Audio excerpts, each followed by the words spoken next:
Semoga yang menjawab salam saya mendapat nilai terbaik dan naik kelas dengan nilai rapor yang memuaskan. Assalamualaikum warahmatullahi wabarakatuh. Alhamdulillah telah menjawab salam saya. Jumpa lagi kita dalam pembelajaran bahasa Indonesia. Kita masih membahas masalah puisi. Sebelum kita melihat pokok bahasan kita hari ini, ayo kita berdoa dulu biar apa yang kita lakukan diridhoi oleh Allah. Berdoa, mulai.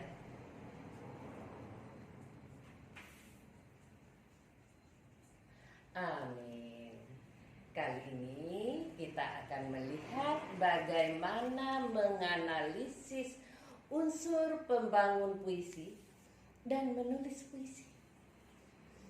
Baiklah, kita lihat terlebih dahulu kompetensi dasar atau KD 3.17, yaitu menganalisis unsur pembangun puisi, dan kompetensi dasar atau KD 4.17, yaitu menulis puisi dengan memperhatikan unsur pembangunnya, yaitu tema, diksi, gaya bahasa, imaji, struktur, perwajahan. Sedangkan tujuan pembelajaran kita kali ini yaitu diharapkan nanti setelah mempelajari materi ini kita dapat menganalisis unsur pembangun puisi, terus dapat menulis puisi dengan memperhatikan unsur pembangunnya, yaitu tema, diksi, gaya bahasa, imaji, struktur, dan perwajahan. Baiklah, kita akan bahas terlebih dahulu unsur pembangun puisi. Unsur pembangun puisi ada 4, yaitu yang pertama adalah diksi atau pilihan kata. Terus yang kedua, imaji. Yang ketiga, kata konkret. Dan yang terakhir, rima atau ritme. Yuk kita bahas satu persatu unsur pembangun puisi tersebut. Yang pertama, kita akan menganalisis diksi dalam puisi. Pilihan kata atau diksi yang diambil berdasarkan pertimbangan, yaitu yang pertama aspek makna yang akan disampaikan. Terus yang kedua, efek pengucapan ataupun estetika ataupun keindahannya.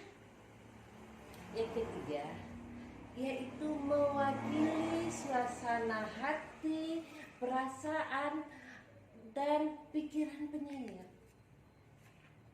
Sehingga ketika kita membuat puisi, ketika hal tadi itu harus diperhatikan, yaitu aspek makna yang akan disampaikan, efek pengucapannya, hingga mewakili suasana hati, perasaan, dan juga pikiran penyair. Perlu kita pertimbangkan dahulu sehingga kita nanti akan dapat memilih diksi atau pilihan kata yang tepat. Diksi ini muncul karena adanya, pertama adalah adanya makna kias atau konotatif, yaitu makna yang tidak sesungguhnya atau berupa kiasan. Contohnya sebagai berikut. Judul puisi Aku, karya Khairil Anwar. Nah, coba kita dengarkan dulu cuplikannya ya. Aku ini binatang jalan dari kumpulan yang terbuat. Luka dan bisa kubawa berlari, berlari hingga hilang pedih-pedih. Coba kita fokus pada baris 1 dan 2. Kita analisis makna yang ada pada baris 1 dan 2, yaitu kata binatang jalang dari kumpulan yang terbuat. Ini memiliki makna kias, yaitu orang yang selalu bersikap memberontak, tidak bisa mengikuti aturan sosial. Ini difokuskan pada binatang jalan, pada frasa binatang jalan. Kemudian dari kumpulan yang terbuat, ini artinya berada di luar organisasi formal. Maka kalau kita satukan menjadi satu, adalah orang yang selalu bersikap memberontak, tidak bisa mengikuti aturan sosial dan berada di luar organisasi formal. Kemudian yang kedua, yaitu lambang atau simbol. Artinya penggantian suatu hal atau benda dengan benda lain.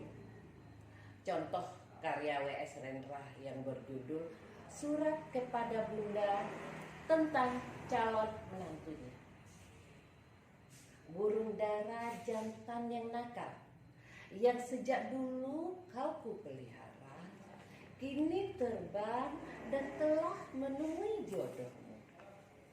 Ia telah meninggalkan kandang yang kubuatkan dan tiada akan pulang buat selama-lamanya. Kata kandang ini melambangkan ataupun menyimpulkan rumah. Selanjutnya yang ketiga adalah persamaan bunyi atau rima.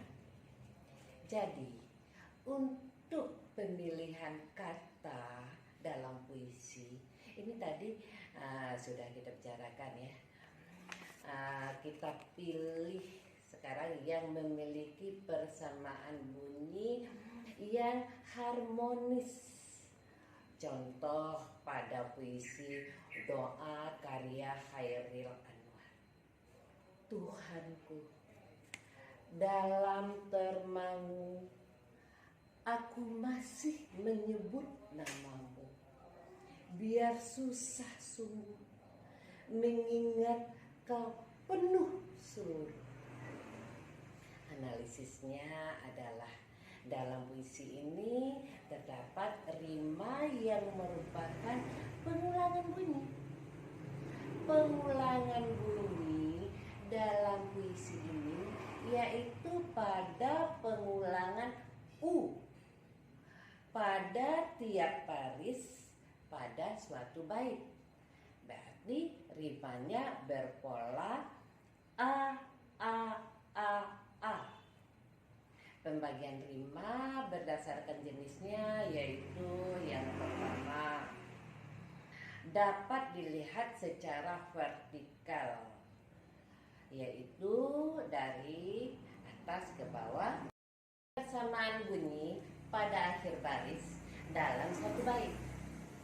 Jenisnya yaitu pertama rima sejajar berpola a a a a. Kemudian rima kembar berpola a a b b.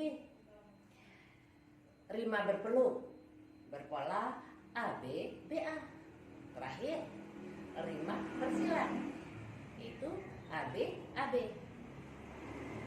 Kedua, dapat dilihat secara horizontal, yaitu persamaan bunyi pada setiap kata dalam satu baris, yaitu sebagai berikut.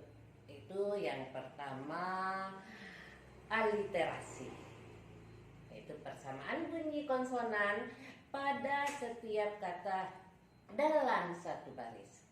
Konsonannya ya, bukan vokalnya. Kalau vokal itu yang kedua, yaitu namanya asonansi, yaitu persamaan vokal pada akhir kata dalam satu baris. Contohnya seperti pada puisi yang berjudul Segerakan Semangat, karya Karyamu. Pagi menjulang, awan menggantung. Siap sedia segerakan semangat. Berseri menjalani ini hari. Nah, analisisnya adalah di puisi tersebut ada aliterasi, yaitu pada siap sedia segerakan semangat, dan persamaan bunyinya pada huruf konsonan S. Kemudian juga ada asonansi berseri menjalani hari. Ini persamaan bunyi vokal pada akhir kata pada satu baris. Selanjutnya menjelaskan imaji dalam puisi. Penyajian adalah kata atau susunan yang dapat mengungkapkan pengalaman sensori.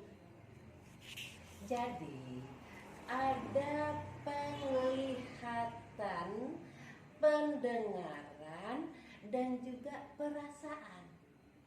Maka nanti akan ada hubungan erat antara diksi, penyajian, dan juga kata konkret.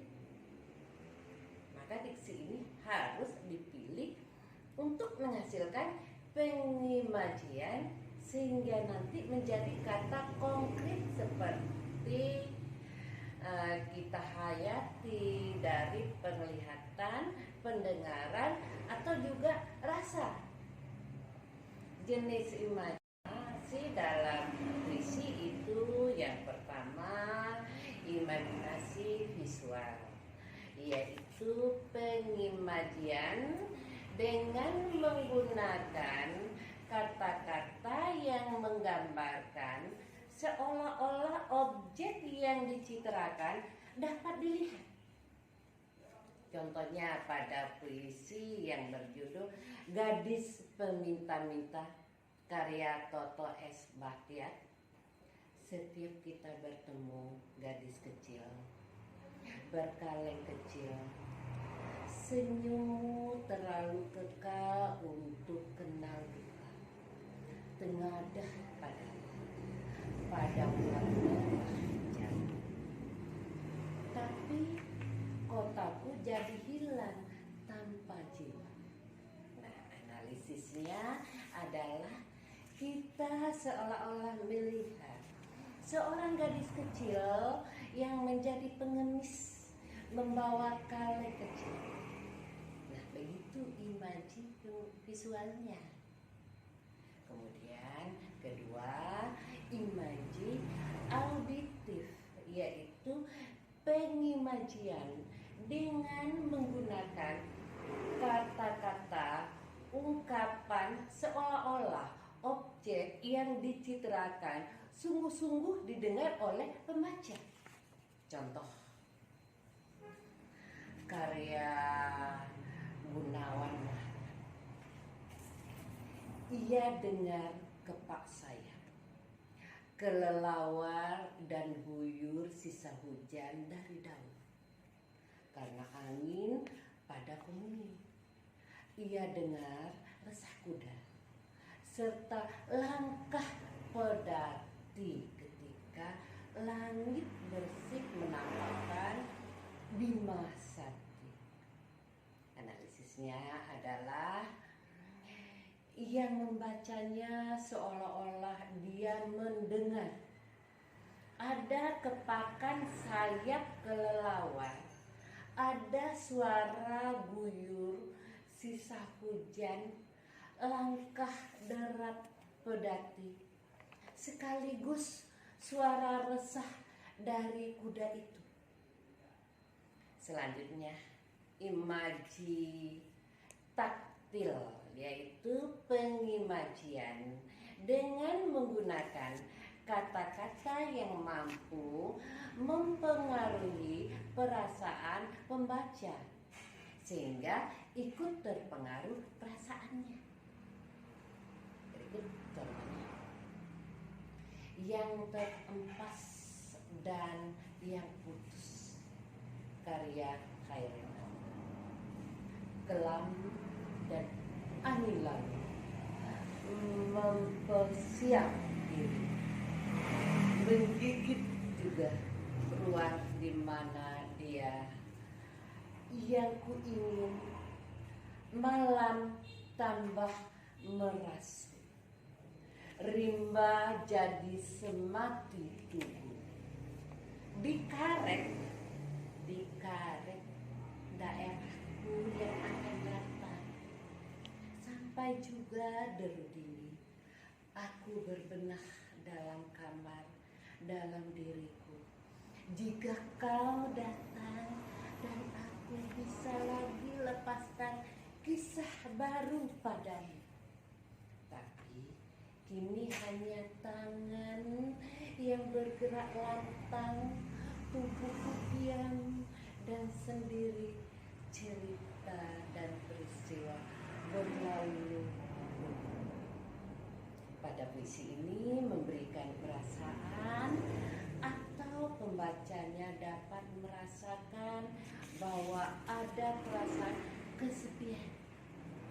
Ditunjukkan pada baris menggigit juga ruang di mana dia yang ku ingin. Malam tambah merasuk, rimba jadi semati tugu, dikarek daerahku yang akan datang, sampai juga deru dingin ini merasakan kedinginan, merasakan kesepian, dan juga ada rasa merindukan seseorang. Itu ada pada baris, aku berbenah dalam kamar, dalam diriku jika kau datang. Ini kan merindukan. Selanjutnya mengidentifikasi kata konkret dalam puisi. Kata konkret adalah kata yang memungkinkan munculnya imaji oleh indera. Ingat kata konkret tadi berhubungan dengan diksi dan keimaji juga. Kemudian kata konkret merupakan wujud fisik objek dalam bentuk kata yang dapat dibayangkan oleh imaji pembaca. Jadi nantinya kita harus membuat atau memilih kata yang mewujudkan fisik sehingga mudah diimajikan oleh pembacanya. Contoh pada kata salju. Kata konkretnya salju. Kemudian pembaca bisa berimajinasi, bisa melihat warna putih bersih. Kalau dirasakan dingin. Kemudian ada makna kias yang telah kita bahas di awal tadi, bahwa salju ini bermakna kias suci, hampa, dingin. Kemudian juga memberikan makna yang menggambarkan rasa rindu. Kemudian ada kata rawa. Rawa-rawa. Kata rawa ini kalau kita bayangkan ini berupa genangan air yang penuh tanaman, air di tengah hutan misalnya, atau bisa juga kita ambil maknanya tempat hidup bumi ataupun tempat kotor. Sekali lagi mengkonkretkan kata sama dengan pengimajian, pelambangan, dan juga penghiasan. Contoh kata konkret dari analisisnya, balada terbunuhnya Atmo karya W.S. Reddy. Dengan kuku-kuku besi, kuda menebah perut bumi. Bulan berkhianat, gosokkan tubuhnya pada pucuk-pucuk parang, mengepit kuat-kuat lutut penunggang perampok yang diburu. Surai bau keringat basah, jenawi pun telanjang. Kata-kata konkret pada puisi di atas, di antara kuku besi diartikan sebagai kaki kuda, kulit bumi diartikan sebagai jalan yang tidak teraspal, punggung perampok yang diburu diartikan sebagai advokato, seorang perampok yang menunggang kuda.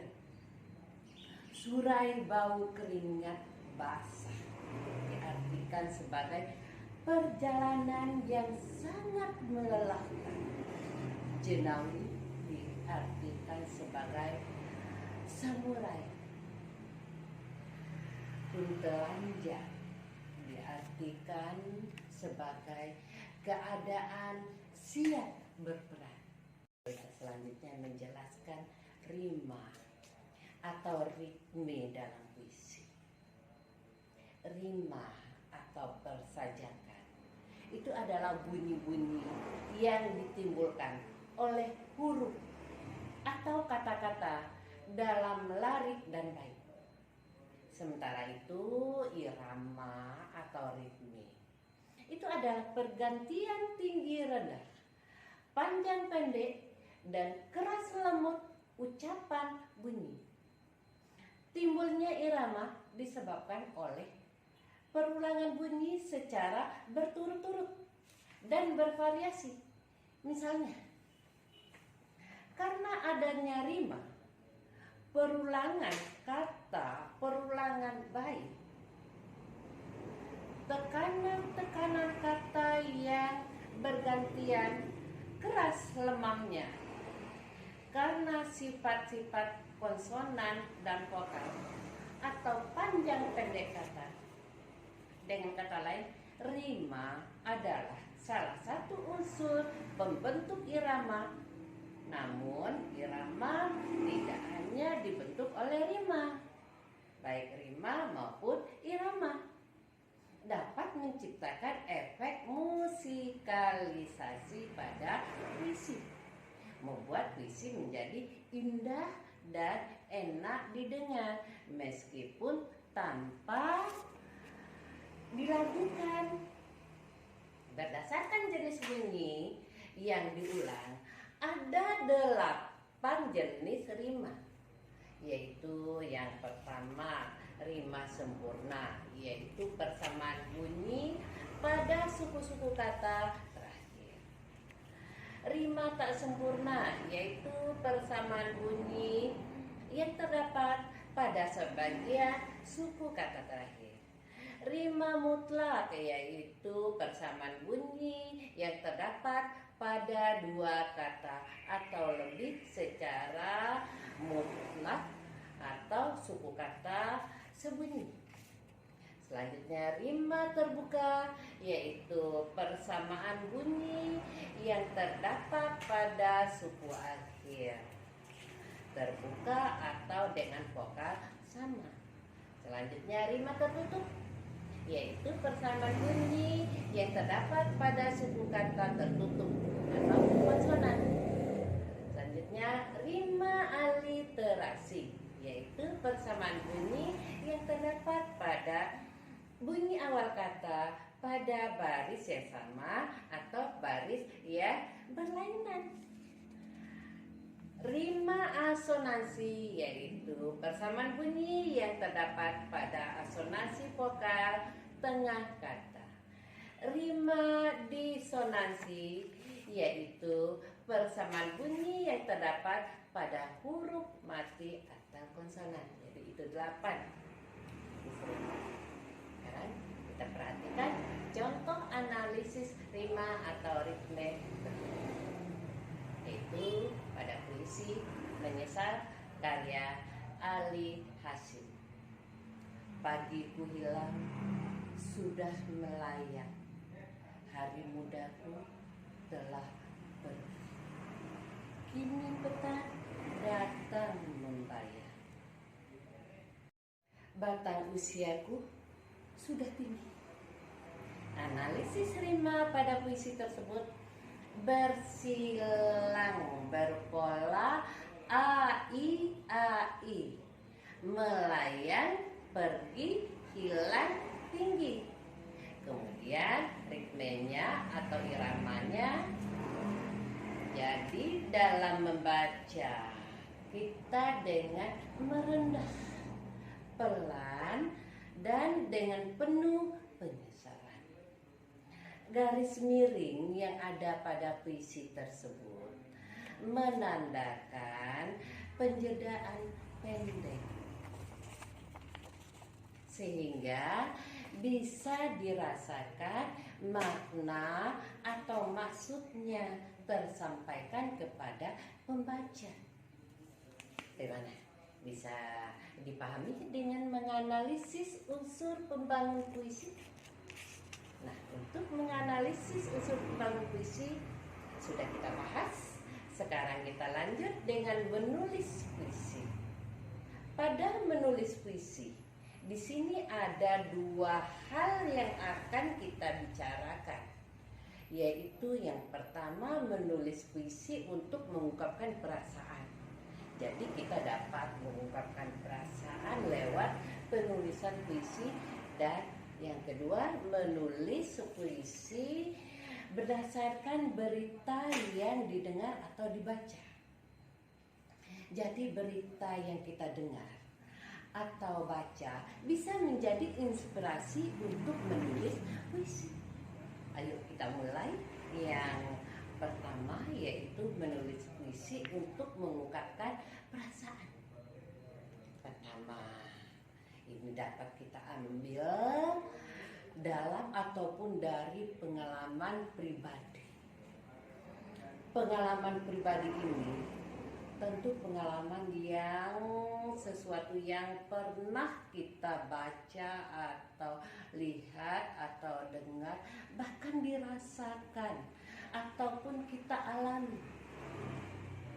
Tentu ada yang paling mengesankan, yang bisa atau lazim digunakan sebagai dasar untuk menulis puisi ini. Misalnya ketika muncul ide atau gagasan yang kuat berupa hubungan antara penyair dan Tuhan, maka puisinya akan bertema ketuhanan. Begitu pula ketika muncul ide atau gagasan yang berkaitan dengan persoalan sosial, maka puisinya akan bertema kritik sosial. Contoh puisi dari pengalaman pribadi. Dalam diriku, karya Djoko Damono. Dalam dirimu mengalir sungai panjang, darah namanya. Dalam diriku menggenang telaga darah, sukma namanya. Dalam diriku meriak gelombang suara, hidup namanya. Dan karena hidup itu indah, aku nangis sepuas-puasnya. Analisisnya adalah ini ditulis berdasarkan tentang pengalaman batin penyairnya, yaitu Sapardi Djoko Damono, dan mengungkapkan perasaannya, pemahamannya tentang hakikat dirinya, dan bagaimana ia menjalani kehidupannya. Contoh puisi dari pengalaman pribadi yang kedua yaitu Tuhan Begitu Dekat, karya Abdul Hadi WM ya. Tuhan, kita begitu dekat, sebagai api dengan panas. Aku panas dalam api. Tuhan, kita begitu dekat, seperti kain dengan kapas. Aku kapas dalam kain. Tuhan, kita begitu dekat, seperti angin dan arahnya. Kita begitu dekat dalam gelap. Kini aku nyala pada lampu padamu. Kita bisa melihat di sini bahwa ini ditulis jelas berdasarkan pengalaman religius penyairnya, yaitu Abdul Hadi. Jadi puisi yang telah kita bicarakan tadi itu merupakan puisi ekspresionis, yaitu puisi yang berisi ungkapan hati atau perasaan penyairnya.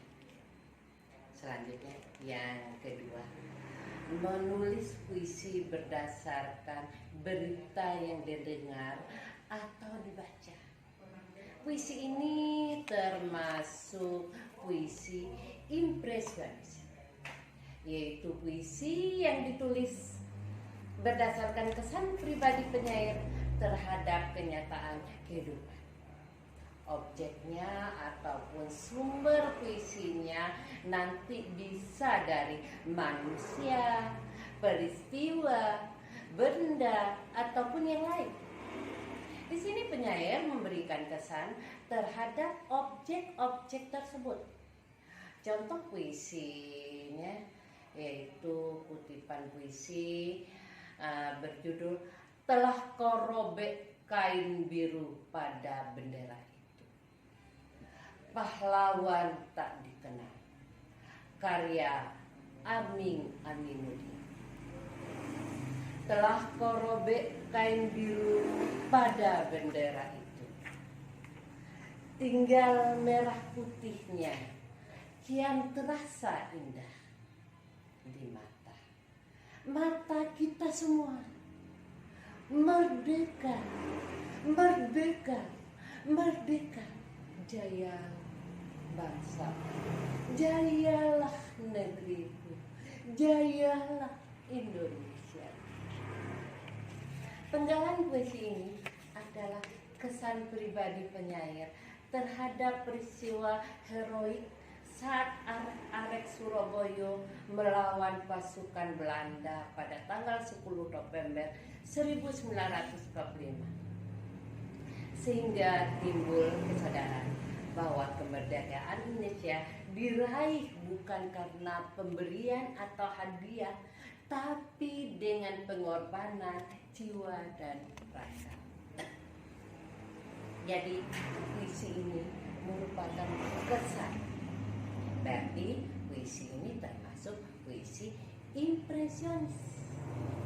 Nah, sampai di sini bisa dipahami ya bagaimana menganalisis unsur pembangun puisi dan menulis puisi. Kita akhiri dulu ya pertemuan kita kali ini. Terima kasih. Mohon maaf jika ada salah kata atau perbuatan. Semangat belajar dan memperhatikan protokol kesehatan. Tetap semangat belajar, serentak bergerak mewujudkan merdeka belajar. Wassalamualaikum warahmatullahi wabarakatuh. Alhamdulillah.